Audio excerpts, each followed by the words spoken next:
but we're human, and I'm human, and apparently a disgusting human. I didn't do any, I didn't do any, I didn't do any,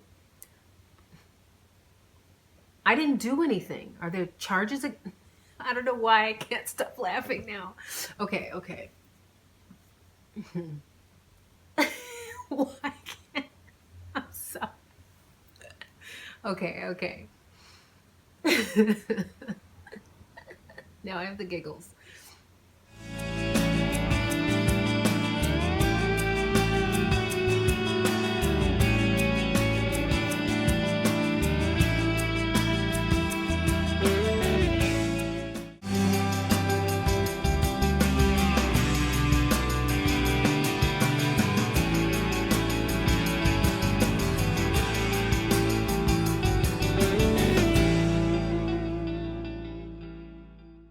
I'm Dina Haynes, and I am the author of Neesa, the first book in the original reality book series. If you want to be a heroine, if you've ever wanted to see yourself as the heroine in a romance book, then sign up below. There's a link down there somewhere. Search for it, find it, click on it, and you could be the next heroine in my series, where I am putting real people into the book. They get to pick the hero of their dreams, and I create a fictional story based off of them. You fill out, obviously you fill out some questions, and I put a little characteristics from that questionnaire into the character. Character. How many times can I say it? Apparently a lot.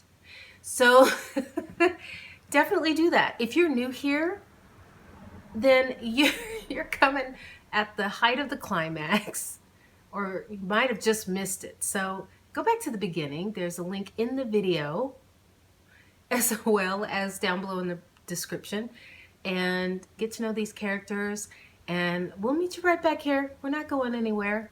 For those of you who have been keeping up with the story, well, thank you. Thank you for being so loyal. Like, that's pretty freaking awesome. I am about to drop some spoilers, so if you're new, now is the time to pause. But before you go, be sure to like the video, and hey, share the video. If you like books and you know someone who might like to have an audiobook read to them on YouTube, that's completely unprofessional and stutters a lot, says a lot, and apparently laughs at her own jokes.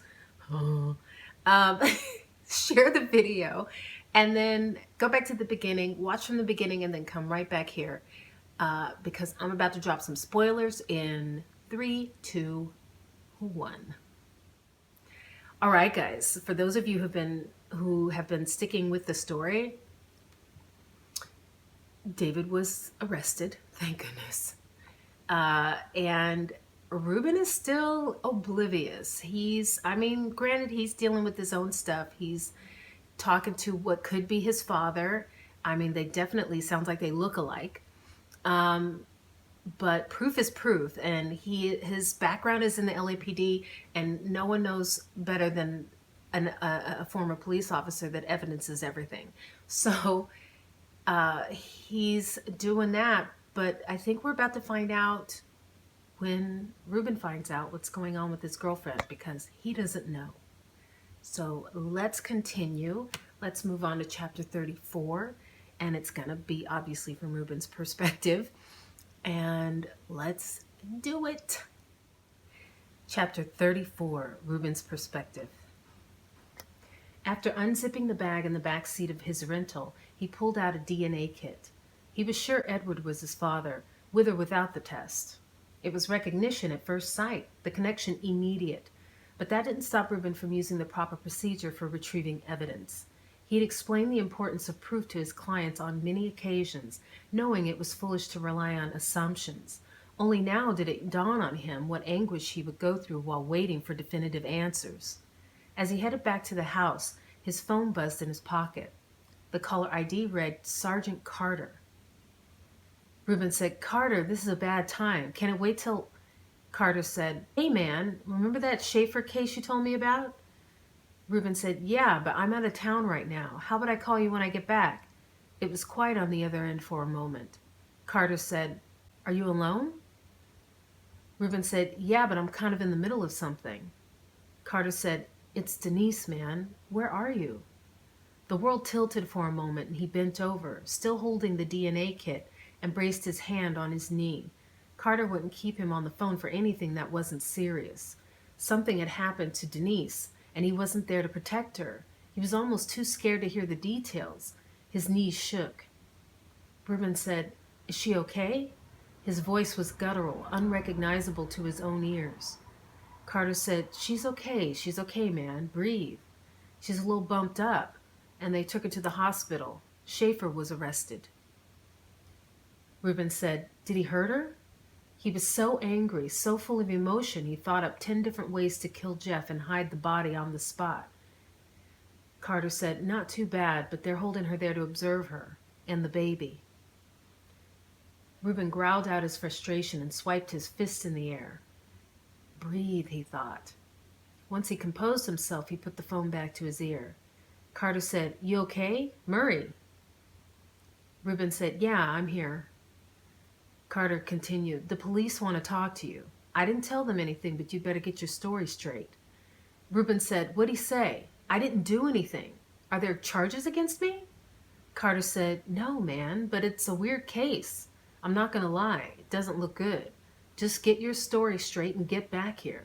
I'll try to keep the buzz down to a minimum. Where are you anyway?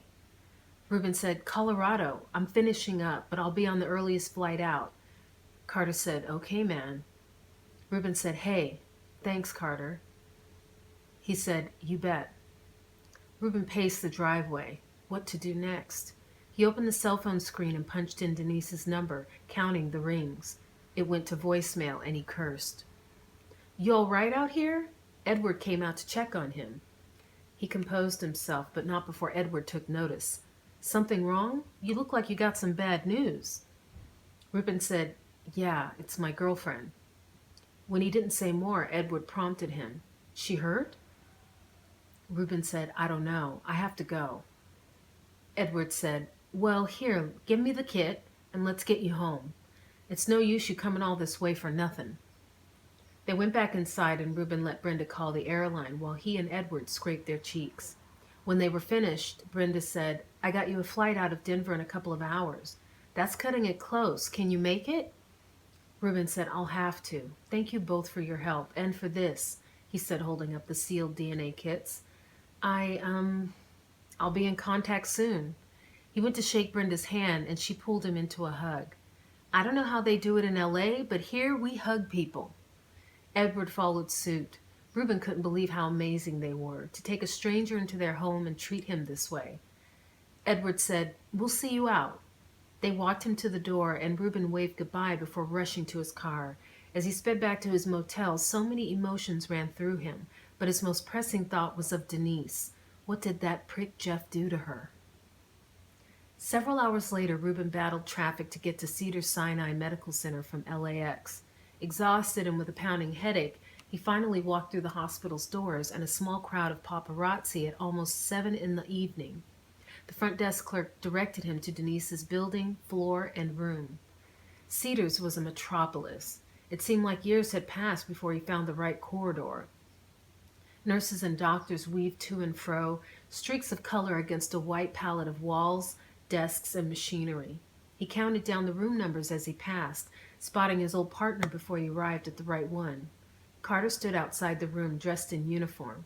2 doors away, he stopped Reuben in his tracks and gave him a bro hug. Reuben said, thanks for being here. Carter blocked his path. Let me talk to you out here. He kept his voice down. Reuben said, why can't I see her? Carter said, look, man, she doesn't want to see you right now. The best thing you can do is give the officers your statement. Now, I've stuck my neck out for you, so don't make this. Reuben said, I told you, I didn't do anything wrong. Carter held his hands up. I know, I believe you. They want to take your statement before you see Denise. I don't have to tell you it's protocol, so do this first, and then we'll see how Denise is feeling. Reuben said, I know the procedure. I just want to make sure she's okay. Carter gave a placating smile and said, she's fine. She's resting. Reuben said, I want to see with my own eyes. He got in Carter's face, fists clenched in case he didn't get his way. Carter was a mountain of a man, but he wasn't foolish enough to test his friend. Not with this. Eyes only, Murray, you hear me? Don't go in there. I'll have to drag you out myself. Reuben spoke through clenched teeth. Yeah, I hear you. Carter walked ahead of him, stopping beside the doorway. Reuben peeked over his shoulder and nearly crumpled, his legs going weak at the sight of his beloved in the hospital bed. The strength of his emotions shook him almost as much as the sight of her injuries. She looked frail against the white sheets, with wires and tubes going every which way around her. He noted the cut on her swollen lip and the puffy eye with butterfly tape over her eyebrow. Being a cop gave him plenty of possible scenarios for how she'd gotten those injuries. All of them put him in a murderous mood, part of which he directed inward for leaving her alone, and perhaps for not telling her the truth about Schaefer a long time ago. Claire sat up in the corner chair, suddenly noticing him. She raised her eyebrows, but her expression was unreadable. Was it sympathy or blame? He couldn't be sure. Switching his attention to the steady beep of the vitals machine eased his nerves, though he longed to touch Denise. Reuben Murray? He spun around, and an officer he didn't recognize approached him from down the hall. We need to take you down to the station and ask you some questions.